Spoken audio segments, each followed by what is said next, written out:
Computer की दुनिया में कुछ चीजें हैं जिन पर सबका ध्यान जाता है, जैसे वो तेज प्रोसेसर या नया ग्राफिक्स कार्ड। लेकिन आज हम एक ऐसे हिस्से की बात कर रहे हैं जो शायद पर्दे के पीछे रहता है, पर जिसके बिना कुछ भी नहीं चलता। मदरबोर्ड।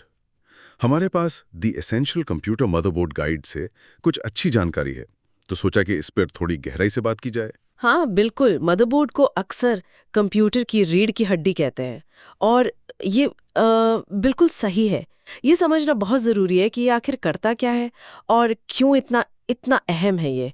तो फिर आज का अपना लक्ष्य साफ है, ये समझना कि ये मदरबोर्ड है क्या भला, क्या खास बातें हैं इसमें, और कंप्यूटर के लिए ये क्यों इतना ज़रूरी है।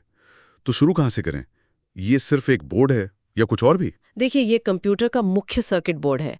आप इसे एक तरह का जंक्शन पॉइंट समझ सकते हैं। यहीं पर प्रोसेसर मतलब सीपीयू, मेमोरी यानी रैम, आपकी हार्ड ड्राइव या एसएसडी, ग्राफिक्स कार्ड, ये सब आकर मिलते हैं, यहीं जुड़ते हैं। अच्छा, मतलब एक मीटिंग पॉइंट जैसा जहां सारे जरूरी पुर्जे आकर मिलते हैं। हाँ बिल्कुल। और सिर्फ अंदर वाले ही नहीं, जो बाहर के डिवाइस हैं, कीबोर्ड, माउस, मॉनिटर, उनको जोड़ने के लिए जितने भी पोर्ट्स और स्लॉट चाहिए वो भी इसी पर होते हैं। असल में ये वो प्लेटफॉर्म है जो इन सब अलग-अलग चीजों को एक साथ काम करने लायक बनाता है, एक टीम की तरह। ठीक है, ठीक है। तो ये सबको जोड़ता है, ये तो समझ आया। लेकिन इसकी असली खासियत क्या है? मतलब क्या चीजें हैं जो इसे इतना जरूरी बनाती है? देखिए, इसके दो मुख्य काम हैं, कह सकते हैं। पहला तो है सबका connection banana, the great connector आप कह सकती हैं। ये सिर्फ उन्हें जगह नहीं देता, बल्कि उनके बीच बातचीत का मतलब डेटा लेन देन का रास्ता भी बनाता है। यहीं पर वो डेटा बस से काम आती हैं। डेटा बस से, हाँ। और मदरबोर्ड पर एक चिप सेट होता है, वो बहुत जरूरी है। वो एक तरह से ट्रैफिक पुलिस का काम करता है। वही तय करता है कि डेटा सीपीयू और मेमोरी के बीच या स्टोरेज के बीच कितनी तेजी से और कितने अच्छे से आएगा जाएगा। अच्छा, तो चिपसेट ही तय करता है कि मदरबोर्ड कितना काबिल है, और जो हम नए कार्ड वगैरह लगाते हैं वो सुविधा। बिल्कुल, चिपसेट का सीधा असर परफॉर्मेंस और फीचर्स पर पड़ता है। और हाँ, वो जो एक्स्ट्रा कार्ड लगाने के स्लॉट होते हैं जैसे पीसीआई स्लॉट, वो इसी कनेक्टर वाले रोल का हिस्सा हैं। इनसे आप बढ़िया ग्राफिक्स कार्ड लगा सकते हैं या कोई और ज़रूरी कार्ड। आजकल तो खैर साउंड, नेटवर्किंग, यूएसबी कंट्रोलर, ये सब तो बोर्ड पर ही मिल जाता है अक्सर। समझ गया। ये तो हुआ पहला काम, जोड़ना और कम्युनिकेशन। और दूसरा मुख्य काम क्या बताया आपने? दूसरा काम है मैनेजमेंट का, द अनसीन मैनेजर। ये सिर्फ जोड़ता नहीं, संभालता भी है। जैसे पावर सप्लाई यूनिट से जो बिजली आती है, उसे लेकर हर पुर्जे तक सही मात्रा में, सही वोल्टेज में पहुंचाना, ये पक्का करना कि सब कुछ ठीक से स्टेबल तरीके से चले, ये सब इसी की जिम्मेदारी है। अगर ये ठीक से ना हो तो सिस्टम क्रैश भी हो सकता है। अरे वाह!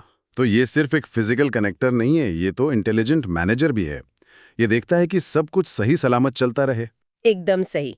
आप जब कंप्यूटर का पावर बटन दबाते हैं ना, तो सबसे पहले मदरबोर्ड ही एक्टिवेट होता है। वो पहले बायोस या यूईएफआई को लोड करता है, सिस्टम के सारे हिस्सों को चेक करता है और फिर ऑपरेटिंग सिस्टम को शुरू करने का सिग्नल देता है। ये जो स्थिरता है, रिलायबिलिटी है, उसकी नींव यही है। तो फिर सवाल ये नहीं है कि मदरबोर्ड क्यों इस्तेमाल करें, सवाल तो ये कि इसके बिना क्या ही होगा। शायद कुछ भी नहीं। बिल्कुल सही कहा आपने। सीधी सी बात है, इसके बिना आपके पास बस कुछ अलग अलग पुर्जे होंगे, एक ढेर, बस वो आपस में बात ही नहीं कर पाएंगे। तो सबसे पहला और सबसे बड़ा काम है इंटीग्रेशन, सबको एक साथ लाना। और जैसे अपग्रेड करने की बात होती है, मान लीजिए मुझे रैम बढ़ानी है या प्रोसेसर बदलना है। हाँ, ये इसका एक बहुत बड़ा फायदा है। अगर कंपैटिबल है तो आप रैम बढ़ा सकते हैं, स्टोरेज बदल सकते हैं, यहाँ तक कि सीपीयू भी अपग्रेड कर सकते हैं। हाँ, ये ज़रूर है कि थोड़ी जानकारी चाहिए होती है, हमेशा बिल्कुल आसान नहीं होता, पर ये सुविधा होती है। इससे आपका सिस्टम ज़्यादा समय तक काम का बना रहता है। और कनेक्टिविटी पोर्ट्स तो है ही, यूएसबी, एचडीएमआई, ऑडियो जैक, सब कुछ।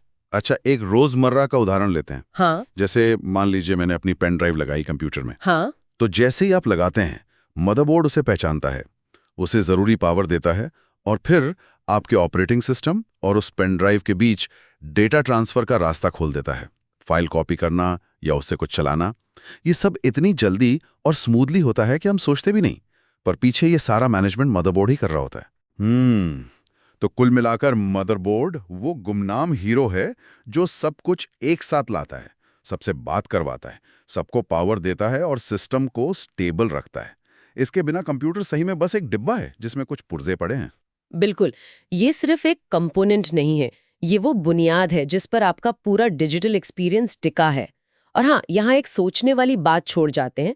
जैसे जैसे टेक्नोलॉजी बदल रही है, चीजें छोटी हो रही हैं, ज्यादा इंटीग्रेट हो रही हैं, तो भविष्य में मदरबोर्ड का क्या रूप होगा?